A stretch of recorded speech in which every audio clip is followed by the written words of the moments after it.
Scene की बात करें तो क्या सीन चल रहा है, क्या पिक्चराइजेशन चल रही है, और टकराव फिल्म आखिर किस प्रकार की फिल्म है, और इसके सब्जेक्ट के बारे में जानना चाहेंगे क्या?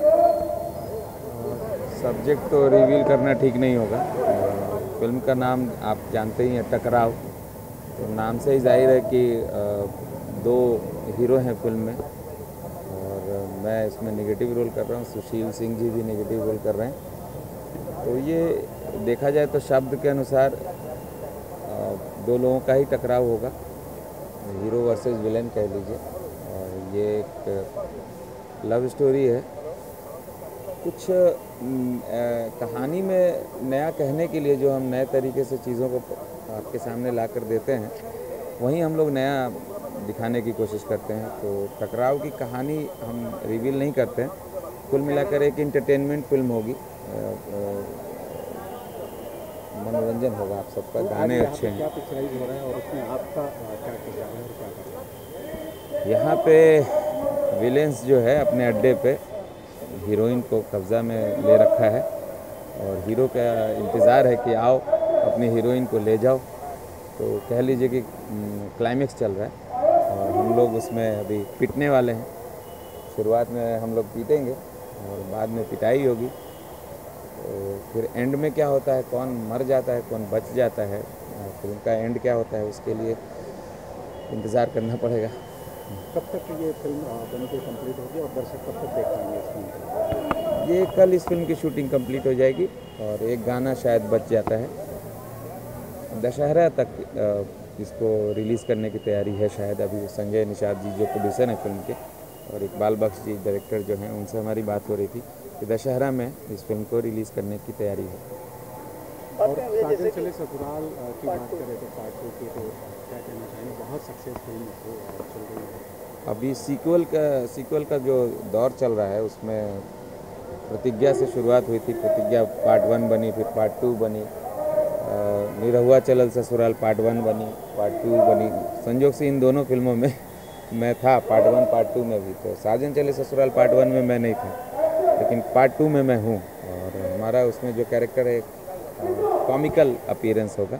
फिल्म बड़ी अच्छी है, म्यूज़िकली बहुत स्ट्रॉन्ग है पिक्चर, और विकास सिंह जी ने पहली फिल्म बनाई है, तो उम्मीद हम लोगों को बहुत ज़्यादा है उनसे। और आज जो मतलब कल पिक्चर रिलीज़ हुई है, बिहार में 85 सेंटर्स पे रिलीज़ हुई है फिल्म। तो रिपोर्ट कार्ड तो बहुत बढ़िया है, और आज शनिवार है, आज तक का तो रिपोर्ट कार्ड बहुत बढ़िया है, इनिशियल काफ़ी तगड़ा है। तो इंडस्ट्री ऊपर जाती है तो हमें अच्छा लगता है। इंडस्ट्री की बात करें तो पार्ट 1 पार्ट 2 में भोजपुरी इंडस्ट्री अटकी हुई है, यहाँ से कब निकलेंगे? नहीं, हम लोग जब भी अपने सीनियर से सीखते हैं, तो भोजपुरी सिनेमा अपने सीनियर्स हिंदी सिनेमा से सीखता है। तो जो फिल्में हिट हो जाती है, उसके सीक्वल तुरंत घोषणा ही कर दी जा रही है। ऐसा पिछले 4-5 सालों से ही हुआ है। तो हम लोग तो शुरुआती दौर में हैं, तो जो फिल्में हिट हो गई हैं, तो और पार्ट 2 भी हिट हो गई ना, तो पार्ट 3 भी बनने की तैयारी में है। मतलब कई फिल्में ऐसी भी होगी। हम समय के अनुसार बढ़ना जानते हैं, और समय की जो मांग है उसके अनुसार हम लोग बढ़ रहे हैं। भोजपुरी बॉलीवुड को भी टक्कर दे के हॉलीवुड में जैसे पार्ट 1 पार्ट 2 पार्ट 3 बनते थे, तो भोजपुरी इंडस्ट्री भी हॉलीवुड को टक्कर दे रही है, ऐसा? नहीं, ऐसा नहीं कहेंगे। हम लोगों की जो इंडस्ट्री है, बीच में हमारी इंडस्ट्री में गैप हो गया था, आप लोग को पता है, भोजपुरी सिनेमा इंडस्ट्री बंद हो गई थी। तो वो जो बंद हो गई थी इंडस्ट्री, तो जो खाई हो गई थी, उसको पाटने में हम लोगों को थोड़ा समय लग रहा है।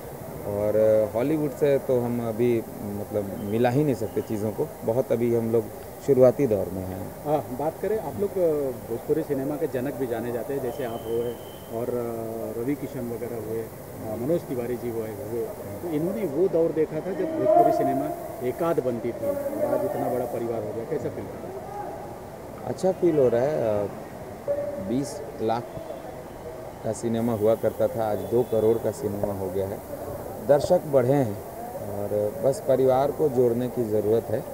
और बिहार सरकार को धन्यवाद कहना चाहूँगा कि जिन्होंने शायद पहल कर दी है, मैं शायद लगा रहा हूँ, कि भोजपुरी सिनेमा जैसे मुंबई में राज ठाकरे जी की वजह से सब थिएटर में दिखाना अनिवार्य कर दिया गया था मराठी सिनेमा को, उसी तरह से बिहार सरकार भी इस पर शायद पहल करने जा रही है या अमल करने जा रही है कि हर सिनेमा हॉल में भोजपुरी सिनेमा लगेगी। तो जब साफ़ सुथरा हॉल में जब हमारा सिनेमा चला जाएगा तो चीज़ें बदलेंगी। परिवार बढ़िया सिनेमा हॉल में अगर हमारी पिक्चर रिलीज़ होगी तो मोना है पटना में, रीजेंट है, ये सब जगहों पे राष्ट्रीय की फिल्में लगती है। अगर भोजपुरी लगेगी तो सिनेमा हॉल के मालिक भी उसका सेलेक्ट करेंगे कि यहाँ पे पारिवारिक फिल्में ही लगेगी, तो पहले से फिक्स हो जाएगा कि इस हॉल में लगी है तो पारिवारिक फिल्म है। तो ऑडियंस का जो दायरा है वो परिवार जब आने लगेगा तो चीज़ें बहुत बदलेगी। आखिरी सवाल चलते चलते, भोजपुरी फिल्मों का एक ये बन गया है, ऑडियंस का मूड बन गया है कि उसमें मनोरंजन तो होता नहीं, फिर भी मनोरंजन कर लिया जाता है। तो उसमें कुछ पहल कर रही है भोजपुरी इंडस्ट्री? हाँ बिल्कुल, मैं आपको नई जानकारी देना चाहूँगा कि बिहार सरकार ने अश्लील गानों पे पूरी तरह से पाबंदी लगा चुकी है। जैसे कि शराब पे पाबंदी है, उसी तरह अश्लील गानों पे भी पाबंदी है।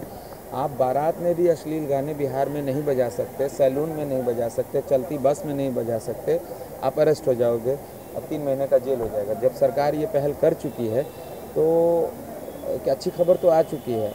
अभी बहुत कम लोगों को मालूम है कि साला शब्द भी भोजपुरी सिनेमा से काट दिया जा रहा है। तो ये समय के अनुसार सब ठीक होता जा रहा है, बस हम लोगों को बने रहने की ज़रूरत है। अभी मैं बिहार में एक शूटिंग करने गया था संतोष मिश्रा जी के निर्देशन में, पहली नज़र को सलाम। तो बहुत अच्छे आदमी हैं रणजीत झा जी, जिन्होंने फिल्म बनाई, उस फिल्म के हीरो भी हैं। उन्होंने बड़ी अच्छी फिल्म बनाने की कोशिश करी, अभी हम लोग वहीं से आए। तो ये जो 15 दिन का आउटडोर था हमारा मुजफ्फरपुर में, वहाँ एक चीज़ देखने को मिली जो आपसे शेयर कर रहा हूँ। फर्स्ट टाइम इन बिहार बारात जा रही थी और ऐसा लग नहीं रहा था कि बारात जो है खुशी खुशी जा रही है। दारू पिया नहीं था और गाने बहुत नेशनल एंथम टाइप गाने कुछ बज रहे थे, तो बस चले जा रहे थे और मतलब कोई डांस भी नहीं हो रहा था। तो मतलब देख के थोड़ा अजीब लगा, लेकिन ये सुधार है। शराबबंदी के मैं पक्ष में हूँ और बहुत चीज़ें सुधरी है और अश्लील गानों से भी बहुत असर पड़ा है। तो आने वाले समय में बस हम लोगों को बने रहने की ज़रूरत है, बाकी भगवान ने अपना काम कर दिया है। अश्लील गाने बजेंगे ही नहीं तो हम लोग बनाएंगे कैसे? बजते थे इसलिए हम लोग को बनाना पड़ता था।